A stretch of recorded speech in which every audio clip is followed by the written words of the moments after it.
దేవాదాయ ధర్మదాయ శాఖలో district endowment ఆఫీసర్గా విధులు నిర్వహిస్తున్న కనపర్తి నాగేశ్వరరావు పదవీ విరమణ వీడ్కోలు కాకినాడ ఏ కన్వెన్షన్ హాల్లో ఘనంగా నిర్వహించారు.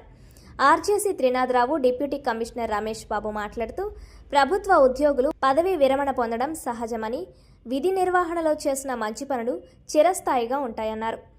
సుదీర్ఘంగా 40 ఏళ్ల పాటు ఉత్తమ సేవలు అందించారని పేర్కొన్నారు. అనంతరం నాగేశ్వరరావు దంపతులను పూలమాలలు, శాలువాలతో ఘనంగా సన్మానించి గౌరవించారు. ఈ కార్యక్రమంలో Konaseema AC V Satyanarayana, SE Durgesh Kumar, Lova DCP Viswanatharaju, JVO Pallamraju, Kiran, MSN AC Suresh Naidu, Vadapalli దేవస్థానం DC Nalam Chakradharrao, EO VV Srinivasarao, ఆలయ ప్రధాన అర్చకులు జోగయ్య శాస్త్రి, సిబ్బంది, ప్రసాద్ తదితరులు పాల్గొన్నారు. మేమంతా ఒకే ప్రతాప్ నగర్, కాకినాడ ప్రతాప్ నగర్లోనే చదువుకున్నాము, పెరిగాము. నేను ముందు అప్పుడు తెలియదు, బయట నేను డిపార్ట్మెంట్లో వచ్చాక ఈయన, నేను, ఏబీడీ సత్యనారాయణ ముగ్గురు ప్రతాప్ నగర్ కాకినాడలోనే చదువుకున్నాము. అక్కడ తర్వాత ఆఫీస్లోకి వచ్చాక మేము ఫ్రెండ్స్గా గుర్తించి అప్పటి నుంచి ఇప్పటి వరకు సత్యనారాయణ గారు మాకు చాలా ఆప్యాయంగా ఉన్నారు. నేను మీ అందరికీ సలహాలు ఇచ్చినా నేను ఆయన దగ్గర సలహాలు తీసుకుంటాను, అయ్యా నీకు ట్రాన్స్ఫర్ చేస్తూ ఉంటాను. అలాగే చక్రధర్ గారు ఇందాక అన్నారు, నేనేదో చేసేసాను దానివల్ల అని. అదేమీ లేదు, నా ఉద్యోగ ధర్మంగా అది ఆయనకి చేశానంతే తప్ప నేను నాకు విషయం లేదు. ఆయన పేరు అది ఇవ్వటం వల్ల ఆయన చాలా ఇబ్బంది పడ్డారు. 33 సార్లు కోటి చుట్టూ తిరిగి అది నిలబెట్టుకోవడానికి నానా ఇబ్బందులు పడ్డారు. అలాగే అందరికీ నేను ఫస్ట్గా మా నాన్నగారికి, అమ్మగారికి ధన్యవాదాలు చెప్పుకుంటున్నాను. సీనియర్ ఎస్టీగా చేశాను. అలాగే నేను ఆర్జేసీ చేసినప్పుడు కూడా ఇక్కడ సూపరింటెండెంట్ క్యాడర్లో చేయడం జరిగింది. వారి గురించి అందరూ చెప్పారు. అంటే నా పర్సనల్ ఎక్స్పీరియన్స్ ఏంటంటే ఆయన ఒక గైడ్. ఎందుకంటే ఎలాంటి ఇష్యూనైనా సరే చాలా ఈజీగా సాల్వ్ చేయడం.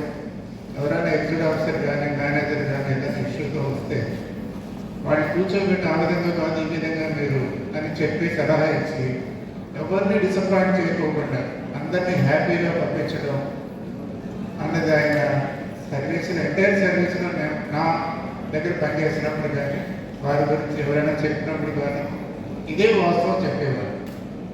ఎందుకంటే ఎవరైనా ఒక ఎగ్జిక్యూటివ్ ఆఫీసర్ మన దగ్గరికి వచ్చినప్పుడు ఏదో ఒక సమస్యతో వస్తారు, లేదా ఒక ట్రస్టీ కానీ ఏదైనా ఇష్యూలో మనం ప్లెజెంట్గా వాళ్ళకి డీల్ చేసి ఇలా మనం చెప్పగలిగితే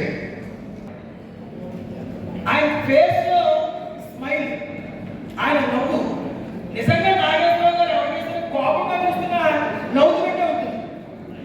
ఆయన కోపంగా చూస్తుంటే ఎక్కడ ఉంటుంది. అలా చిరుమందాలతో ఎప్పుడు ఆయన నవ్విస్తూ ఆయన ఒక బృందానికి ఏసీ సూర్యప్రకాష్ గారు సార్, ఏసీ సూర్యప్రకాష్ గారు మారిపోయారు. ఆయన ఒక సూపరింటెండెంట్ కుర్చీలో కూర్చున్నా మా కంటికి ఎలా కనబడతారంటే ఏదో ఒక డీసీ గారు కనబడతారు. ఇక్కడ పెద్దలు అపార్థం చేసుకోకుండా ఉంటాయి. ఎందుకంటే ఒక సమస్య ఆయన దగ్గరికి వచ్చినప్పుడు ఆ సమస్య ఒక అర్చకుడైనా, ఒక డిపార్ట్మెంట్ పర్సన్, ఎంప్లాయీ అయినా, ఎవరైనా సరే, సివిల్ స్టాఫ్ అయినా, రిలీజియస్ స్టాఫ్ అయినా, ఆ సమస్యకి సొల్యూషన్ ఎక్కడ ఉంది అనేది టిప్స్ మీద చెప్పగలిగినటువంటి మహోన్నతమైనటువంటి వ్యక్తి నాగేశ్వరరావు గారు చెప్పని ఈ సభాపూర్వకంగా తెలియజేస్తున్నాం. మరి అలాంటి నాగేశ్వరరావు గారు యాక్ట్లో విషయాలు, ఎండోమెంట్ యాక్ట్లో విషయాలు కూలంకషంగా ఆయన అవగతం చేసుకుని ఏదైనా ఒక ఇష్యూ వచ్చినప్పుడు పుస్తకం కూడా రిఫర్ చేయకుండా పలానా సెక్షన్ కోట్ చేస్తే వెంటనే ఇది ఆర్ట్ రిలేటివ్గా ఉంటుంది, మళ్ళీ క్వశ్చన్ అవ్వదని చెప్పని అనకాలంగా చెప్పగలిగిన వ్యక్తి నాగేశ్వరరావు గారు. మరి నాగేశ్వరరావు గారితో మా నాన్నగారికి ఎంతో అనుబంధం ఉంది. తర్వాత